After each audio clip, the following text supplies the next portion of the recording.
According to their director of DEI and mental health, they've reduced short-term disability claims related to mental health by 20%, and they've reduced relapse and recurrence by more than 50%. Don't conduct your analysis in isolation because data is so incredibly powerful. Not defending just the tribe, but defending the organization. Those creative people that you really want to keep empowered, keep excited, keep motivated, keep thinking. A good experience pays dividends down the line. Stereotypes tend to break down in proximity. Welcome to We're Only Human, a podcast about human resources, business, technology, and the workplace. My name is Ben Eubanks, your host, and I'm so glad you're here.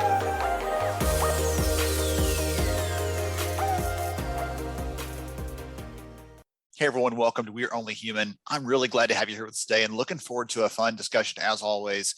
I am excited to dive into mental health, well-being, and some of those things. We actually just finished a research project with the team over at LifeSpeak, trying to dive into this, understand not just what we think about it as employers, but what the actual workforce thinks about this and how they're approaching it and what their hopes are and how in some areas we're not quite meeting the needs they have. So hopefully today we're going to get into those things and more and really understand some of the places where we're on the same page with the people that are working for us and how we see the world the same, and some areas where there's a gap that we can hopefully close to serve them in a better way. And here to talk with me about that, I have Doug Berkowitz, who's the SVP of Operations over at LifeSpeak. We're going to dive into this. And Doug, so glad to have you here. Thank you so much for having me. Yes, sir. Absolutely. Before we get into the fun stuff, would you take a second and tell us a little more about who you are? What you do, please. Sure. As you said, the SVP of Operations at LifeSpeak. That gives me the opportunity to talk to clients, to work with our account team that works with the clients on a daily basis to understand their needs for our product, and then also take a look at some of the data behind the scenes and understand what are people watching, what are the topics that they want in terms of our library of health and well-being. I'm based out of Chicago and have a wife and 3 lovely daughters. Awesome. And you were telling me before I got on, you're the professional carrier in your family, right? You're always designated. Yes, I'm the one that brings the bags. Yep. I share that responsibility as well, my friend. So we can commiserate on that some other time for sure. One of the things that I've had fun doing in the last couple of months since we've gotten to know each other, kind of the LifeSpeak team really, is understanding how you serve, because it's not just here's your content, or it's not just we'll give you access to experts. It's a couple of different things that you do. So give me a quick bit on who LifeSpeak is, if you don't mind. Oh yeah, LifeSpeak's a platform for kind of mental health and total well-being education for companies, for organizations, just committed to take care of their employees and customers. We've been around about 17 years. We have everything from all the well-being, the physical fitness, mental health, caregiving, relationships, et cetera, in our content, as well as that's learning the mind part of it, to some e-therapy around substance use disorder and caregiving help, especially in the States. And then also we have our e-fitness platform that folks can use at home or wherever to get the body so the mind is. One of the things I really was excited about, honestly, I'm looking forward to this show because we announced the research, we put it out there in the world, and the response has been incredible. And one of the things that stuck out to me as I'm going through all this data is the fact that when we asked employers, hey, how are things going? They're like, we're trying to do the right thing. We're trying to support people. We're trying to work hard on this and make improvements. But when we asked the workforce that same question, they're like, I'm not quite feeling it.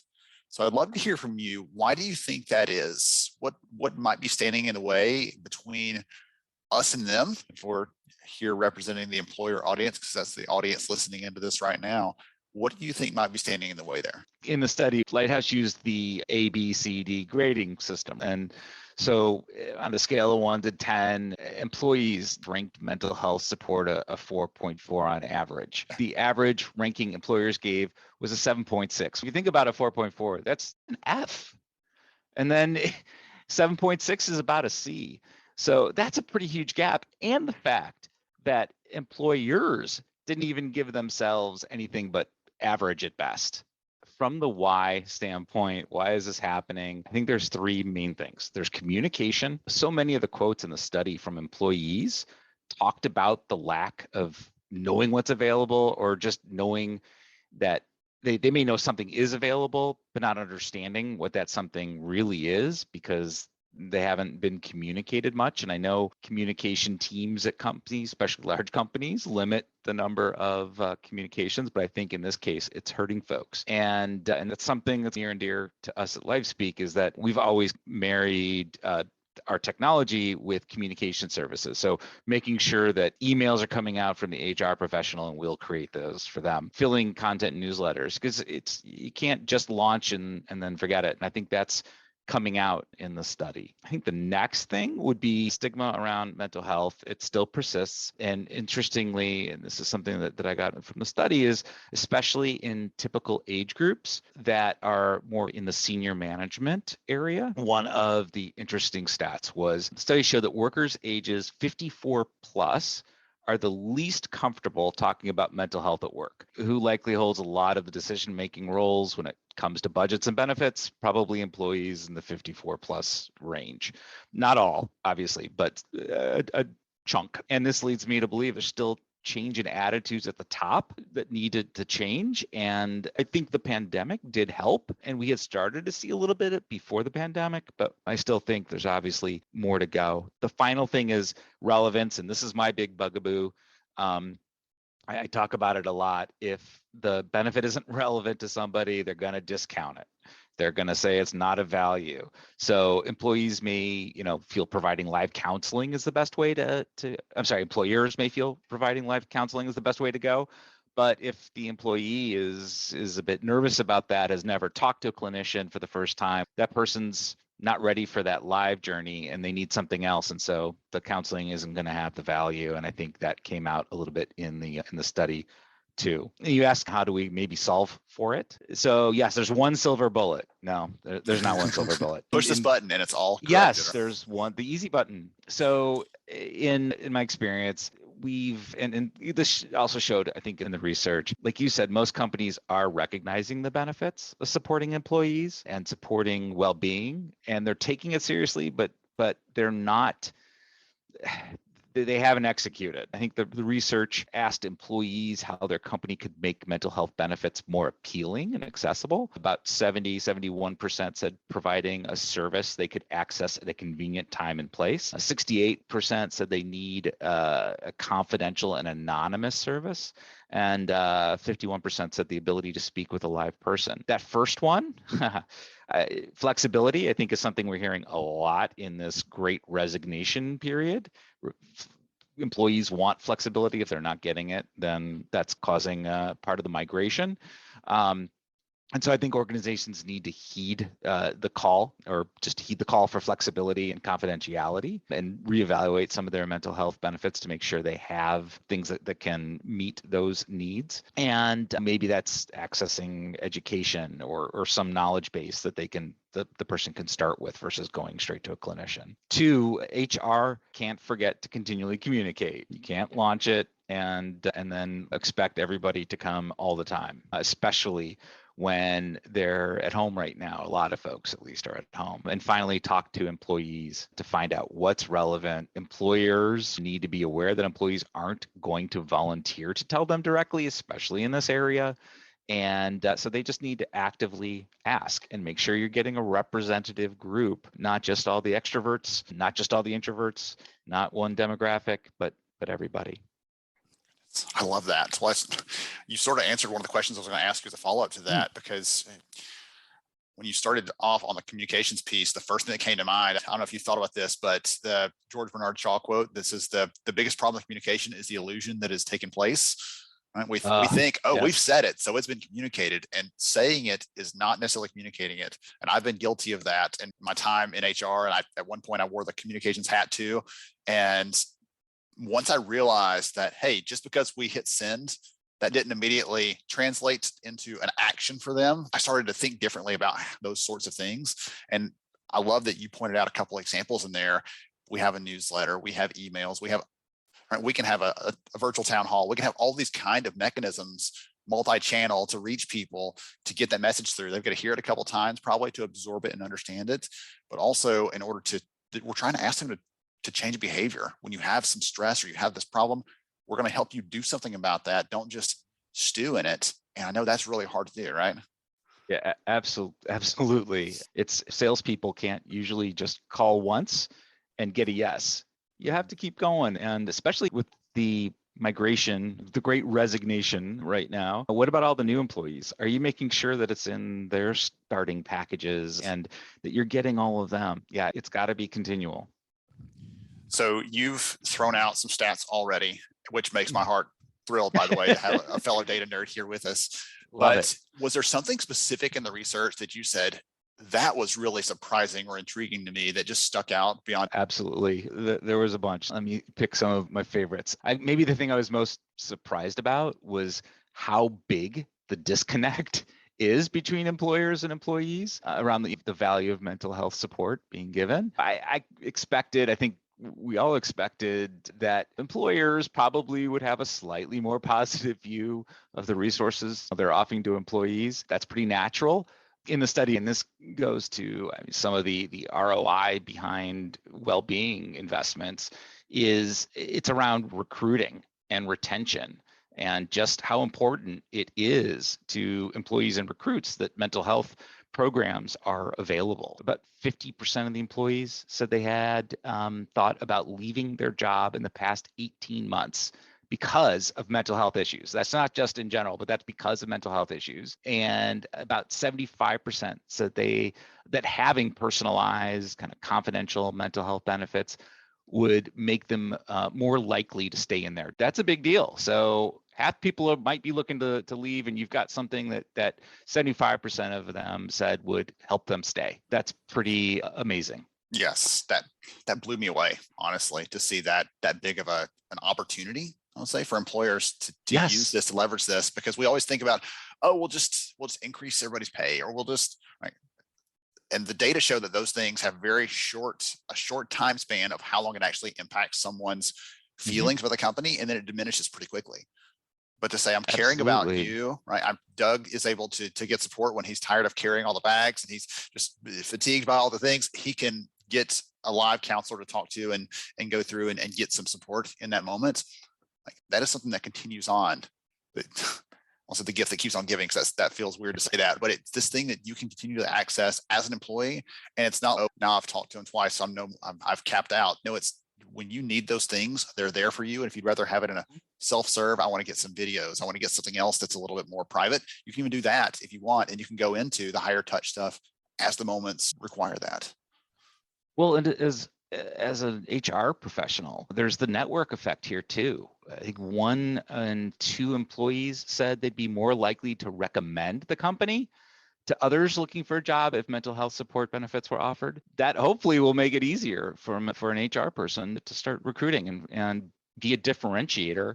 But then also, it's not just money. It's something that helps the company with productivity, et cetera, down the line. So there are a lot of benefits there. Yeah, so that was one of the things that's a good transition, because I want to ask you about some of the things we saw in the study, because in general, the employers and the employees were pretty in sync across the spectrum in terms of what those benefits are. An employer said a little more often, or some of the workforce said a little more often, but overall, the ranking was really close together. And that surprised me, honestly. I expected there to be some vast differentiation between how we see it as employers and how the workforce actually responded to that, but they were actually pretty close. Yeah, after seeing the kind of disconnect on the grades, yes, you wouldn't expect this to be the same at all. But maybe that was just in and of itself a really surprising stat from this, or outcome of this, was just that they were the same. So Lighthouse talked to about 1,000 workers and 1,000 employers. Both groups ranked being more productive, performing better, more satisfied or engaged in the job, less likely to leave a job. There was a question in there about making it was easier to recruit. That was what the employer said. And the employee, their side of it was that they would recommend the job, as I mentioned. Yeah. That was up there. And then fewer sick days, less absenteeism. There goes productivity. Our CFOs that are listening will be happy about that. Those were all the same. And the gaps in what was more important to the others weren't all that big. And if you think about the variables between those two groups surveyed and the number of people involved, that's really remarkable that they ranked them so closely. But then that is going to hopefully proves out just how important investing in mental health and well-being at the corporate level is. One of the things that excites me when I think about that, because until this exact moment, I haven't stopped to think about this. But for those of you listening to this, I'll get into the research nerdery for a second. Yes, this is 1,000 companies, but we actually split this audience a little bit. Some of these were HR professionals, practitioners that handle benefits and training and all the HR things. And some of them were actual business leaders outside of HR too. So those are included in that number, by the way. And they are saying, we think these benefits are there. But we always know there's a gap between, yes, I know I should be eating right and exercising, but I'm not actually doing those things. And this is the workplace version of that, where these leaders are saying, we know that there really are benefits to this. If we pay attention to this and support this, it's going to lead to good things for our people and for the company. But as we've seen, some of them are struggling to make that impact felt to the actual workforce themselves. And that's sometimes hard to do, partially, I think, because this can feel like really big and fuzzy when we start talking about how to make this actually work in a company. So I would love to hear if you have an example of an actual client that you've worked with. I just love to hear an example of what that impact looks like when a company says, we are not just going to say we believe this, but we're going to invest in this as a priority so that we can take care of our workforce. What does that look like? Yes, I've got a good one, and I do need to keep it anonymous. But one of our longtime clients at LifeSpeak, it's a very large telecommunications company. They have over 50,000 employees. It's one of the big telecoms. They've developed over the years, and this was way before the pandemic, a comprehensive approach to mental health support, reducing the stigma around mental health challenges, things of that nature. It includes a really wide range of support options to help employees at whatever stage of their mental health journey they may be at. As I mentioned before, some people are ready to talk to somebody, some people aren't. And in addition to mental health support benefits, they also have incorporated mental health training. So it's not just for those people that need to talk to somebody, but it's in general getting ready for when you may have the need. And the ongoing sessions that they have, they examine psychological factors that affect mental health and engagement in the workplace. These folks especially liked something that we have at LifeSpeak called Ask the Expert. These are sessions between individuals or between a group of individuals and experts, and they're answering in real time. So normally we've got our videos that are pre-recorded that in 4 to 7 minutes really get a bunch of information out around lots of different health and well-being topics, especially mental health. But these Ask the Expert sessions are a chance for the person to actually anonymously ask their question. Now, we can't give specifics we don't answer conditions, things like that, but it's really helpful. They connect the employees with these experts. The organization, sorry, go ahead. I was going to say, what kind of experts are those, by the way? Oh, what does that categories look like? Yeah, they could be around depression. They can be around anxiety, caregiving, a lot of the diversity and equality, inclusiveness topics. We've had those as well, all over the board. The organization, their combination of initiatives to improve mental health awareness, training, and benefits. This is according to their director of DEI and mental health. They've reduced short-term disability claims related to mental health by 20%, and they've reduced relapse and recurrence by more than 50%. Now, this is data coming from them because we don't get that kind of claim data, but that's pretty amazing, and we're very proud to be a part of that. That's an incredible story, and I've been hung up on that title, head of DEI and mental health, to bring those things together, because again, neither of us are the experts on all of that research is out there on that, but there is a lot of data that show that the difficulty for someone who's diverse in task switching and trying to figure out how they're going to respond in a certain situation, I think those sorts of things can be overwhelming. And I was on an event last year where one of the speakers talked about how she faced those things daily, and it became hard to do the actual task in her job because of those things. So having someone that helps to look at both of those things holistically, I think that's really powerful. I've never heard of that before. So I think that's really unique, and a kudos to that organization for having those kind of impacts, not just on the people. We're serving the people, we're taking care of them well, but by having them more productive, having them not taking time off, having them able to work and actually contribute well, they're getting the benefit of that organizationally too. Absolutely. Absolutely. And to me, everything's a system. So everything obviously has push and pull on everything else. It's like mind and body. It's proven out that mental health is greatly affected by physical fitness. In this case, the feeling safe in an environment is going to improve mental health and productivity. Everything ends up being interrelated. It's really cool. It really is. I mean, isn't it? We're talking about all these things that feels like abstract, right? All the data, but these responses are people that represent the workforce across the country. So the people who responded to this are indicative of the people, any of you listening to my voice right now, the people in your organizations are represented by the people who responded to this. So the things we're talking about here, it's easy to say, yeah, but not here. Statistically, yes, this represents your workforce out there. So if someone is curious, they've enjoyed this conversation, I know they have, I'm going to make sure and get the link to the actual report into the show notes so they can go and check out all the findings and all the fun stuff. We covered some of them today, but there's so much more we couldn't. You would probably all fall asleep listening to it, but the report is really well laid out. There's some good infographics and stuff in there to make it really consumable, and some good things for you to think about taking back to your leadership as kind of practical takeaways and stuff too. If someone wants to connect or follow LifeSpeak, learn more about what the company is doing, what's the best way to do that, Doug? We'd love folks to go to our website at lifespeak.com. And we also would love you to follow us on LinkedIn. We are posting constantly, putting out snippets of our videos, blog work, all sorts of great support for HR professionals.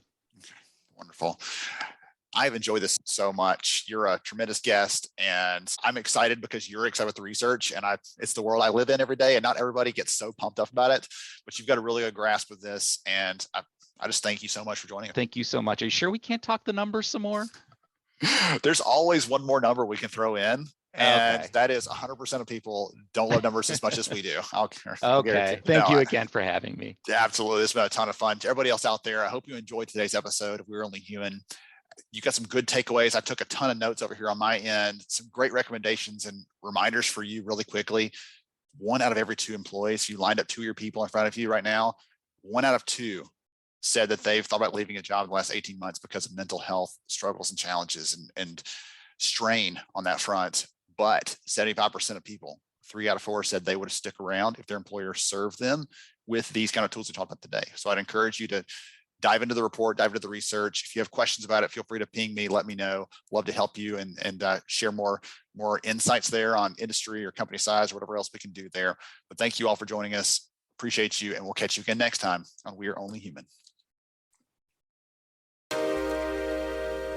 Thank you so much for joining me on the show today. I'm honored to have you as a listener.